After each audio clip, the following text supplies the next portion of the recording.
Welcome to the Probate Nation. My name is Richard Ruddy. We have discussed in a number of shows the probate train ride, qualification process that starts the journey, the various stops that need to be made along the way to properly administer an estate, and at the end, the process to deliver to the beneficiaries their inheritance. Often distributions to beneficiaries are made outright, and they can do what they wish with their inheritance. But it is also common for a will to provide that the inheritance due a beneficiary should be held in trust, called a testamentary trust, or maybe a special needs trust, and administered by a trustee. The trustee of that trust gets qualified with the local probate office and is then able to receive the distribution from the estate so the estate probate journey can be completed. The trustee then begins the trust administration by reporting what was received from the estate on an inventory filed with the local commissioner of accounts.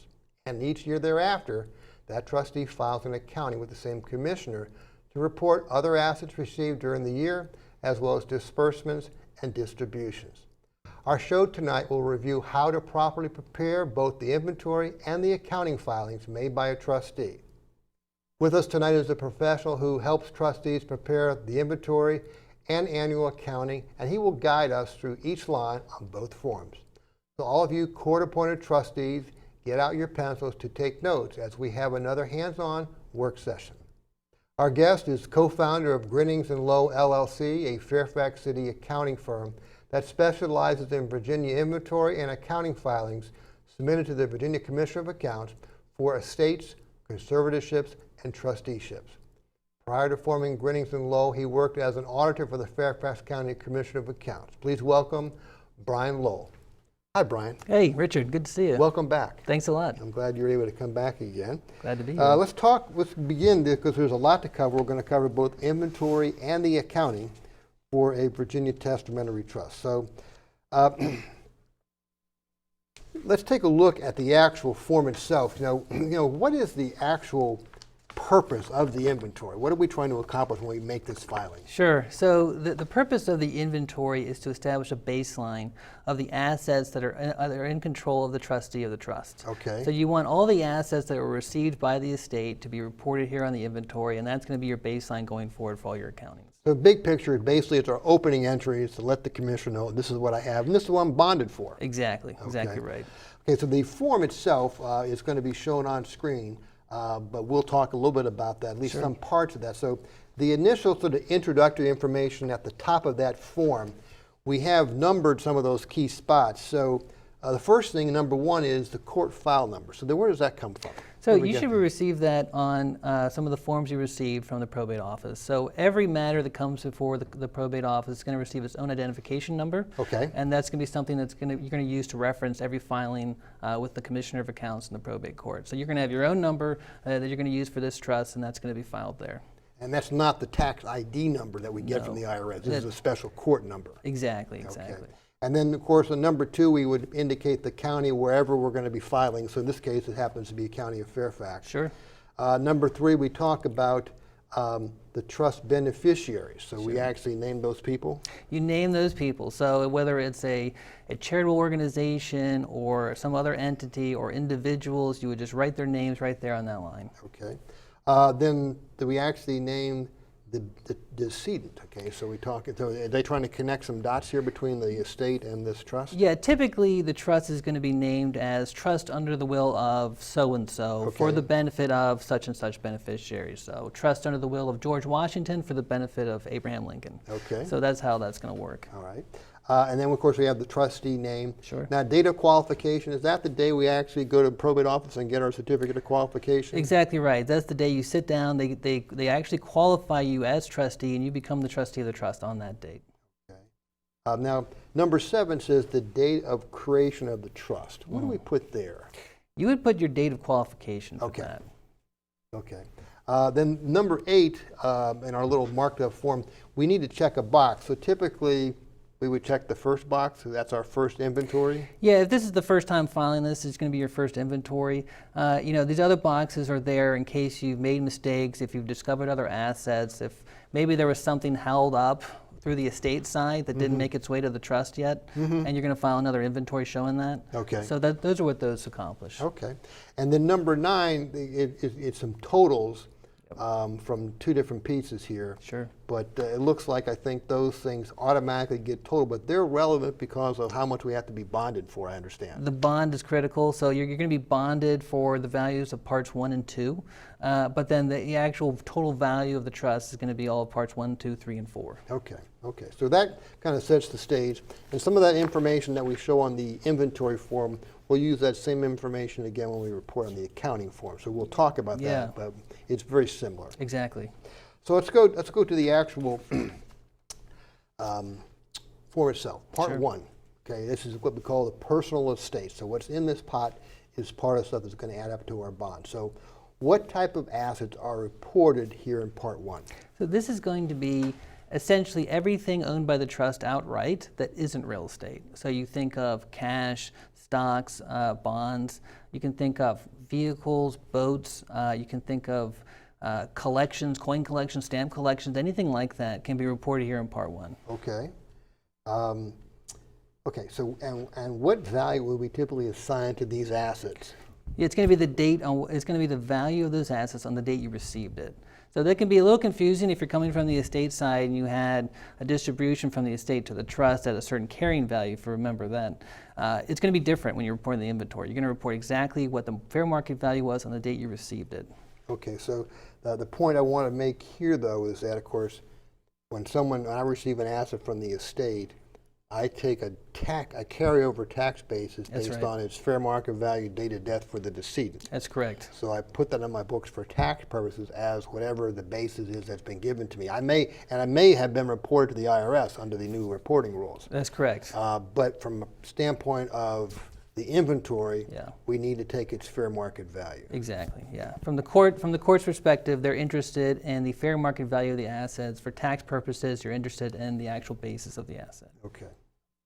All right. So then, what type of details do I need to report for these assets? In other words, to support this value and detail. In other words, in Part 1.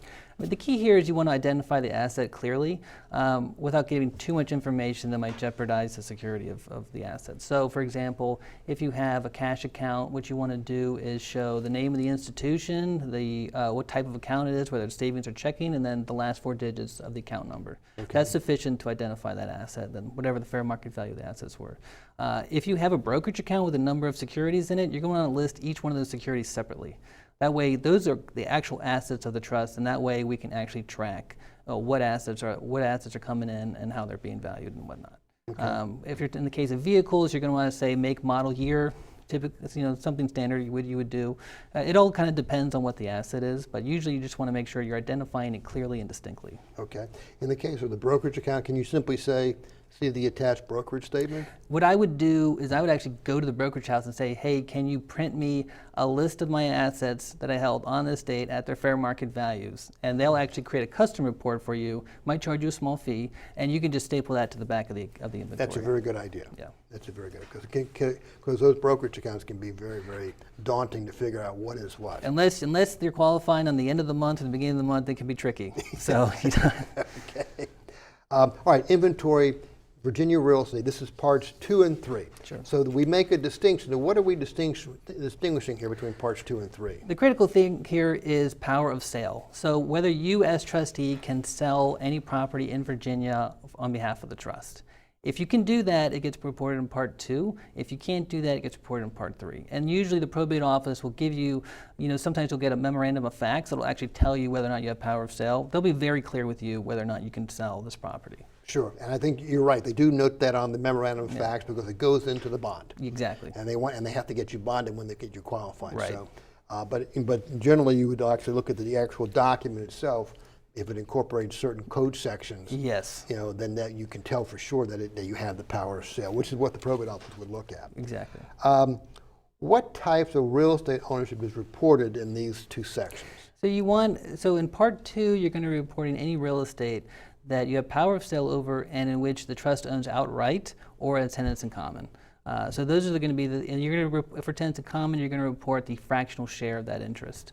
Okay. So you don't want anything with joint tenants with right of survivorship, whether it's a surviving spouse or anything that passes automatically transfer on death real estate. You're not going to report that here in either parts 2 or 3. Okay.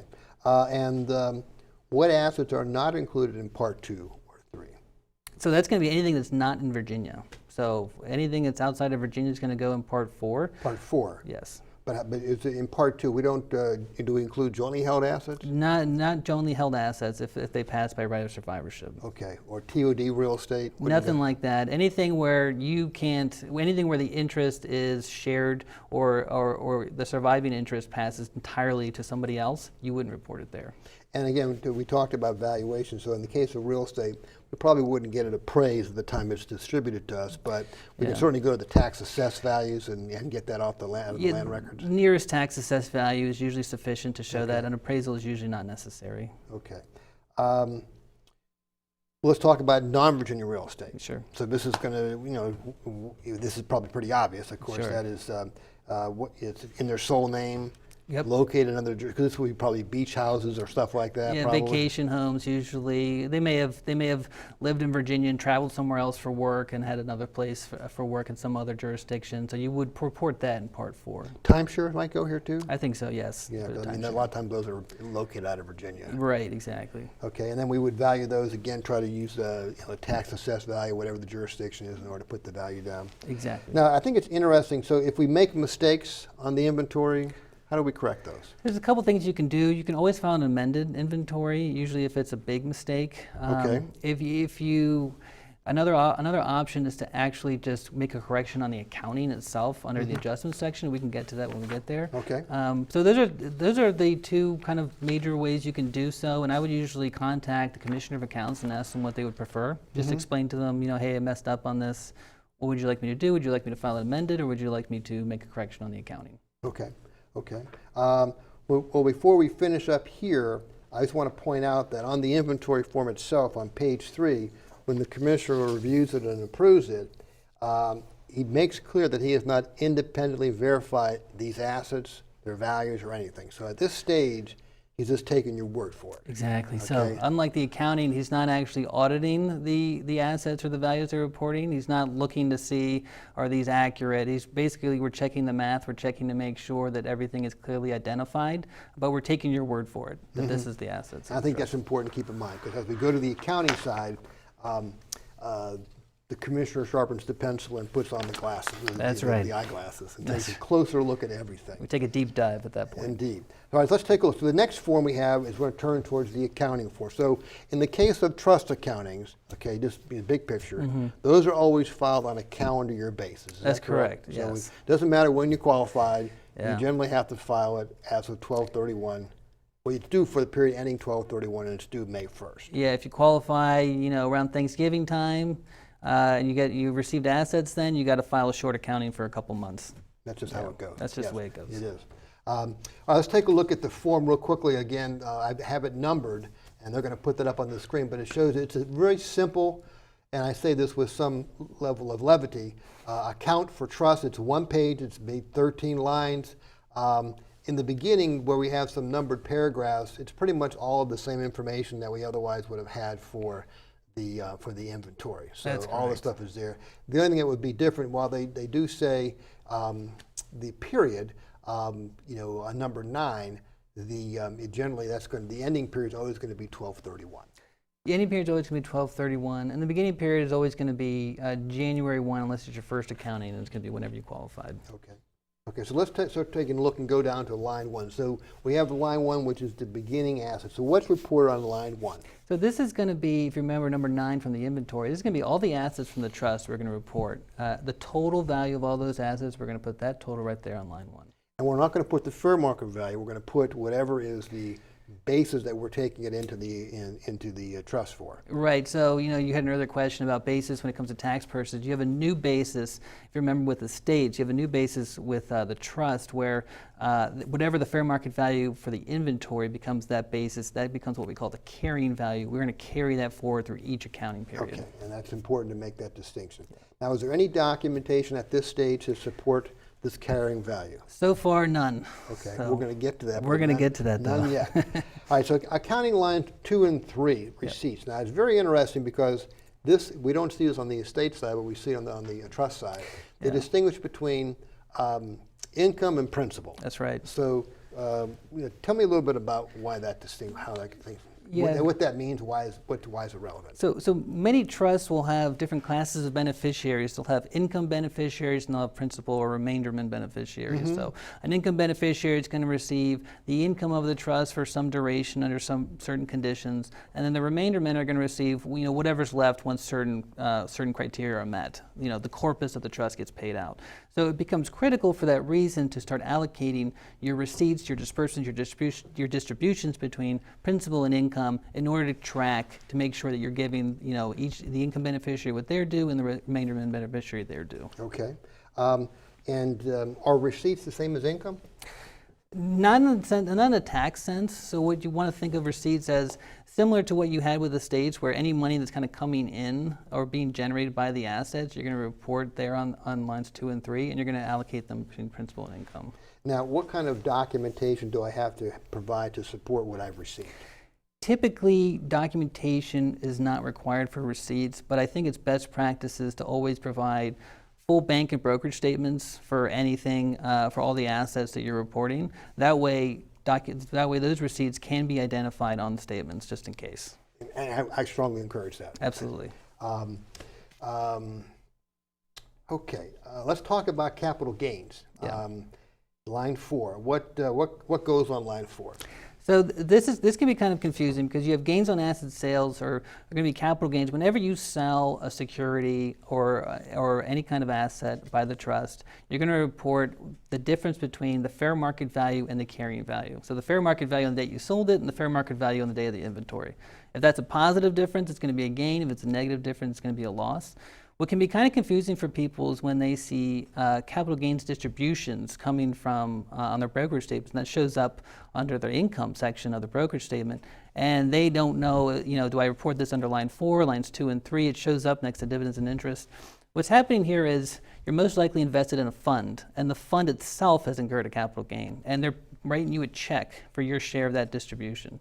So from a tax perspective, you get taxed on that capital gain. From the accounting perspective, you report that under receipts. Okay, and it's under income.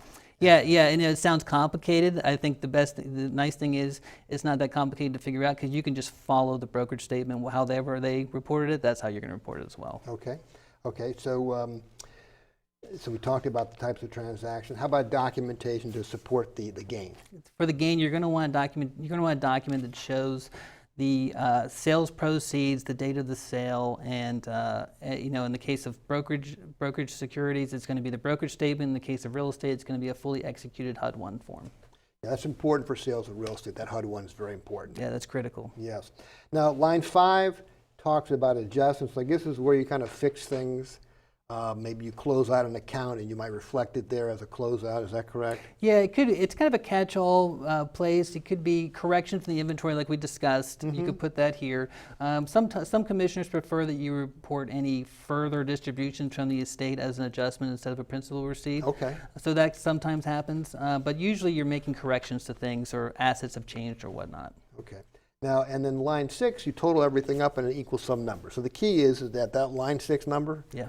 Needs to equal another number when you get further down. Yeah. Okay, so the next thing we go to is accounting is line 7. This is disbursements for debts and expenses. So what are we trying to deal with here in line 6 and 7? It's very similar to what happened with the estate, except now we're allocating our disbursements between principal and income.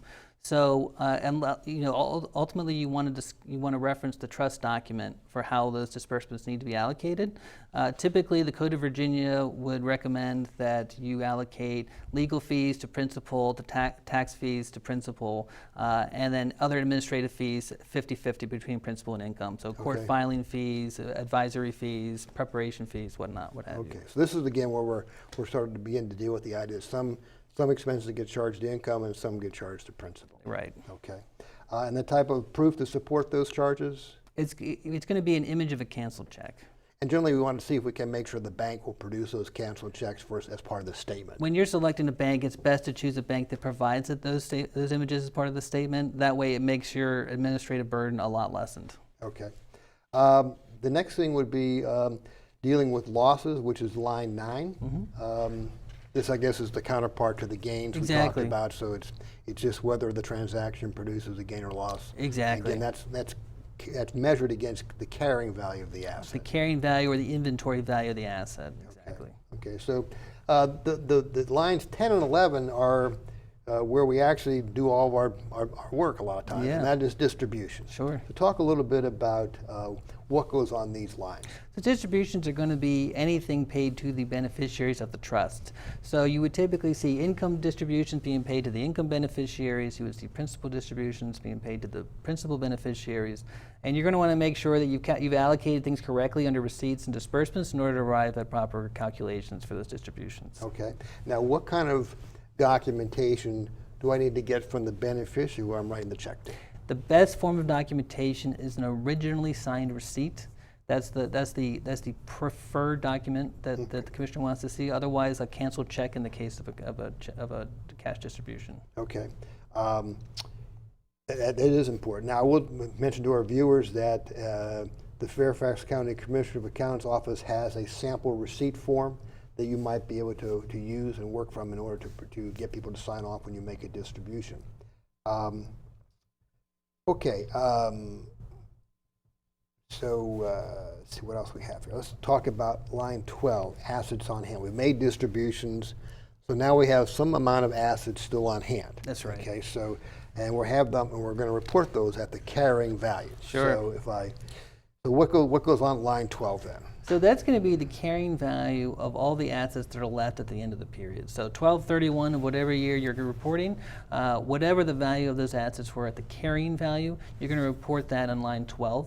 You're going to report that separately from the fair market value of those assets. Okay, and we do tell the commissioner fair market value as well. That's right. So it yeah. turns out they're worth a lot more, that's fine. If they're worth a lot less, that's fine. Yeah. But it's interesting, the fiduciary fee is based upon what they're worth. Fiduciary fee, the court filing fee, your bond's going to be based. All that's going to be based on what's actually worth. So the fair market value of the assets.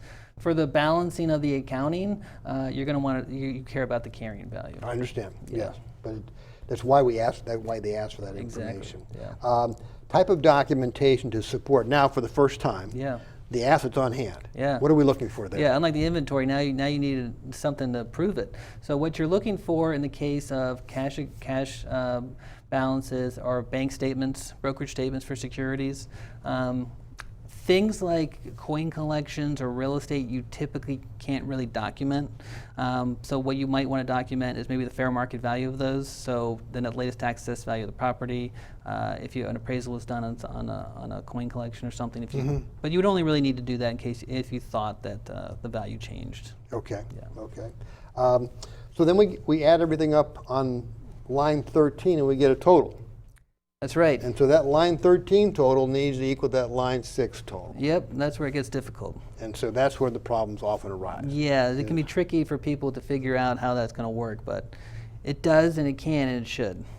It will. It will. Because numbers do not lie. They don't lie. So that's important. And I think that's where people get in trouble. They find out they can't get it to balance for some reason. They have problems trying to figure that out. And Yeah. usually it's easy to identify what the problem is. Sure. Well, let's talk a little bit about, we have this inventory requirement, we have the accounting requirement, so can these filing requirements be waived? Sure. So if the will has no explicit requirement to file, or if there's explicit statement saying there's no requirement to file, you can avoid setting up the trust and filing with the Commissioner of Accounts. Okay. Or alternatively, if the trustee is also the beneficiary of the trust, and they're the sole beneficiaries, there's no secondary trustee who's not a beneficiary, in that case, you can terminate the trust as well. Now, there are filings that you have, I think there are some filings you have to file with the commissioner, though, that actually sort of documents that? Yeah, it's a statement of compliance, I believe, with the Commissioner's office. And ultimately, all these things have to be approved by the Commissioner's office, so it's not an automatic thing, it's something you seek out their approval for. Sure. Just so our viewers let them know that the forms that you would file to ask to have the requirement to file an inventory or file an accounting waived, the forms are available on the Fairfax Commissioner of Accounts website if you wish to get those. Okay. Well, this is a bunch, and we see a lot of testamentary trust. Sure. And most times the accountings are not waived. Yeah, Okay. exactly. Or if they are, people still want the accounting because they'd like to see what's going on. Absolutely. So What do you got, some final thoughts or suggestions or practical advice for folks who are serving as trustees or who might be beneficiaries of a testamentary trust? Yeah. If you're becoming the trustee of a trust, odds are you were the executor of the estate. So you're used to things being a certain way, and now the fun begins as trustee of the trust. We've rewritten the rules. Now there's principal and income. There's different classes of beneficiaries.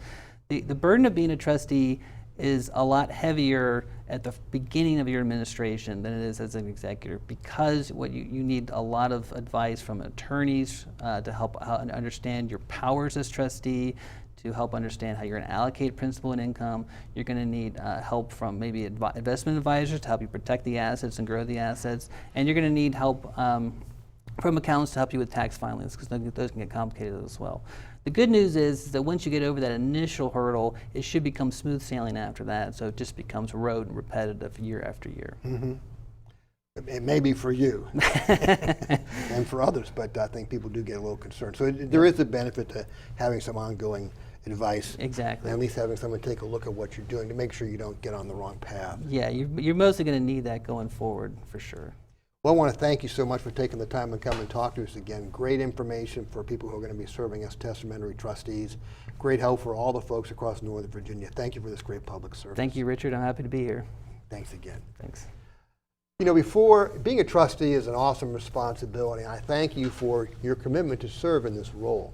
However, that responsibility comes with it a host of initial obligations, one of which is to properly complete and timely file an inventory.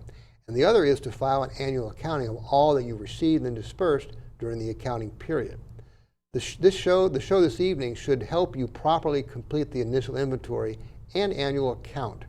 And of course, please be sure each is timely filed with the Commissioner of Accounts. It sounds straightforward, but I'd be remiss if I did not add these words of caution about what not to do. Do not ignore these filing obligations and deadlines to do so. Do not ignore notice from the Commissioner that you need to file either of these forms. Do not ignore notice from the Commissioner that what you filed is not acceptable. Ignoring these notices will cause a host of problems and could jeopardize your right to continue to serve. So if you need help with the forms, please ask for it. If you call the Commissioner of Accounts office, get appropriate advice from an attorney, and get professional assistance. They can help. The Commissioner will appreciate that you got advice to sort out whatever the issue may be, and you can continue to serve as trustee. This brings us to the conclusion of our show tonight. We hope you found it helpful. Replays of this show and all the shows broadcast to date, along with other helpful information, can be viewed on the Probate Nation website. On behalf of the Probate Nation, thank you for visiting with us.